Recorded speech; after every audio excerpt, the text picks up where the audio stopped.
baik ya menentukan targeting. Jadi targeting di sini saya membahasnya ada dua hal. Pertama, targeting dari offline, datanya dari offline. Kemudian targeting datanya dari online. Untuk targeting datanya dari offline, itu simple banget. Kita bisa mencari datanya ke konsumen langsung atau calon konsumennya, seperti itu. Misal seperti ini ya. Anda bisnis dekorasi.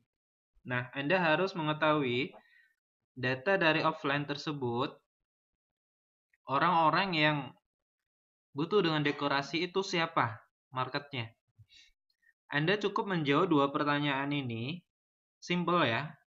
Tapi Anda nanti harus mendetailkannya lebih lanjut. Siapakah yang pakai produk dekorasi? Kemudian yang kedua, siapa yang beli produk dekorasi? Banyak sekali para advertiser yang beriklan hanya sekedar iklan ya.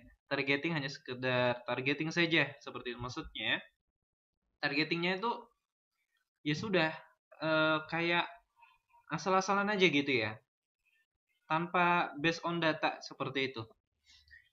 Dan kalaupun based on data, mereka datanya hanya dari audience insight aja gitu. Padahal audience insight itu ya belum tentu valid gitu, belum tentu sah, belum tentu pas gitu. Nah, bagusnya kita bantu dengan targeting offline ini untuk mendapatkan data yang benar-benar valid, yang membuat kita itu semakin yakin ketika kita beriklan itu nanti akan optimal hasilnya, seperti itu. Nah, targeting offline ini penting untuk kita kuasai dahulu, seperti itu. Siapa sih yang pakai produk dekorasi? Jawabannya adalah orang yang akan menikah. Benar ya? Pasangan yang akan menikah. Keluarga yang akan menikahkan anaknya. Siapakah yang beli produknya? Yang beli produknya itu sama dengan yang pakai produknya.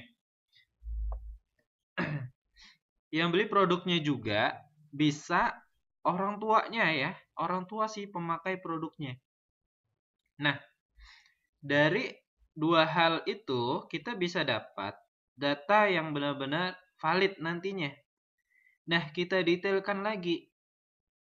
Orang yang tadi kan orang yang akan menikah. Bagaimana caranya supaya kita bisa mendapatkan data orang yang akan menikah? Mulai dari daerahnya, kita tentukan usianya berapa rata-rata kalau orang yang akan menikah. Kemudian gendernya. Kemudian pendidikannya, gajinya, dan lain sebagainya. Psikografi, gaya hidup dia, personalitas dia, kedudukan sosial dia, kemudian behavior, tingkah laku atau sikap, dan yang keempat adalah goal dan pin. Nah, sebenarnya hal yang terpenting itu adalah nanti Anda bisa menentukan goal dan pin-nya. Goal itu nanti produk itu ingin memberikan solusi apa, seperti itu. Nah, nanti itu akan menjawab pertanyaan lagi tentang detailnya, tentang detail targetingnya. Oke, goalnya adalah dekorasi yang murah khusus pemuda-pemudi Bandar Lampung, misal seperti itu. Kita dapat nih marketnya, detail marketnya. Bandar Lampung, ya.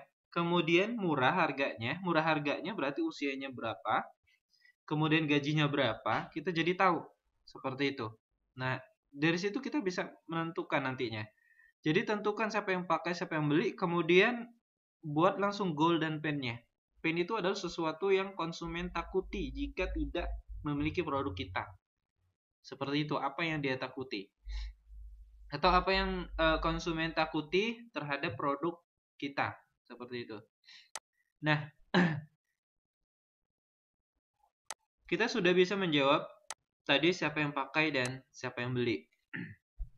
Yang pakai adalah orang yang akan menikah. Nanti dari sini kita bisa membawa targetnya ke online. Orang yang akan menikah itu bisa kita cari datanya yang beberapa bulan lagi akan menikah. Seperti itu. Ada apa namanya, data di online, di Facebook itu seperti itu. Dia 6 bulan lagi akan menikah. Nah, ada beberapa orang yang dia itu menceritakan tentang dia itu akan menikah berapa bulan lagi. Nah, seperti itu. Jadi kita bisa mentarget ke orang yang benar-benar tepat. Jadi bukan cuman asal bikin misal langsung aja interestnya dekorasi, langsung aja interestnya orang-orang yang suka wedding, pra-wedding dan sebagainya. Kalau kita langsung ke wedding dan pra-wedding seperti itu, market misalnya yang seperti itu, bisa jadi itu marketnya memang dia sudah menikah gitu. Tapi kan belum tepat gitu. Belum tepat, bukan tidak tepat, tapi belum tepat. Nah, lebih baik itu adalah kita angkat dari data offline-nya dulu ya. Jawab 2 pertanyaan ini, kemudian nanti kita bisa angkat datanya ke online. Jadi orang yang akan menikah, adakah di online itu datanya orang yang akan menikah? Ternyata ada, seperti itu. Siapakah yang beli produknya? Misal orang tuanya juga. Nanti kita bisa membuat angel berbeda. Yang satu yang kita target ke pembeli yang pemakai juga. Yang satu target si pembeli yang orang tuanya. Seperti itu. Jadi kita benar-benar bisa mentarget si pembeli, bukan orang-orang yang menyukai sesuatu terhadap produk tersebut. Jadi bukan cuma suka aja, tapi orang yang beli. Orang yang akan beli produknya. Jadi jelas gitu loh, produknya memang akan dibeli sama dia. Nah, dari situ baru kita detailin target marketnya. Mulai kita cek lagi harga yang kita jual produk itu berapa. Nah, match-nya dengan gaji berapa seperti itu. Adakah yang gaji di apa namanya di Facebook? Nah, kalau gaji saya di market lokal saya belum pernah nemu ya. Kalau market luar ada. Kemudian oke, misal tidak ketemu. Tapi nanti kita akan menemukan data yang ketika di online itu, oh iya ya ini ada nih kemiripannya gitu loh. Kemiripan data antara online sama offline itu ada gitu kemiripannya. Nah, itu yang akan membuat target market kita itu benar-benar optimal di iklan Facebook. Seperti itu. Satu lagi misal penghasilannya yang sekian itu biasanya pakai mobile apa? Misal seperti itu. Pakai iPad, iPhone, dan lain sebagainya. Nah, kalau pakai misal Nokia biasa atau HP yang biasa yang bukan Android, kemudian kita targetkan, nah itu kan belum tepat. Bisa jadi dia beli, tapi kan dari 100 orang mungkin hanya sekian persen gitu. Satu orang gitu. Nah, tapi kalau kita benar-benar mentarget orang yang beli dan mampu membelinya juga, nah itu lebih potensial seperti itu. Ya. Jadi penting sekali untuk bisa menjawab siapa sih yang pakai produknya, siapa sih yang beli produknya. Contoh lagi misal lebih simpel sederhananya contoh yang beli beras. Beras deh.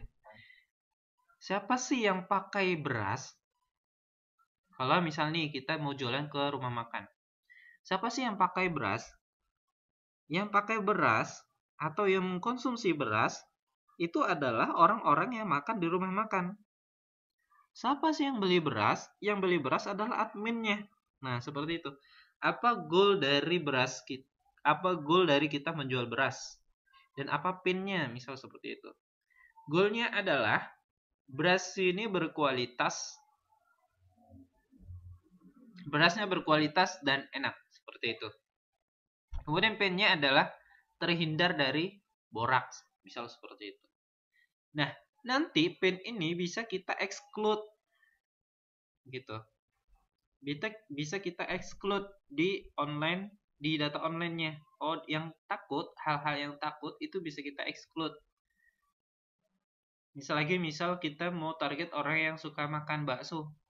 Orang yang suka makan bakso, dia juga suka makan nasi goreng. Orang yang suka makan bakso, dia juga suka makan pedas-pedesan. Orang yang suka makan bakso itu tidak suka sayuran gitu. Pinnya adalah sayuran. Nah, jadi orang yang suka makan bakso exclude sayuran, begitu nantinya di online.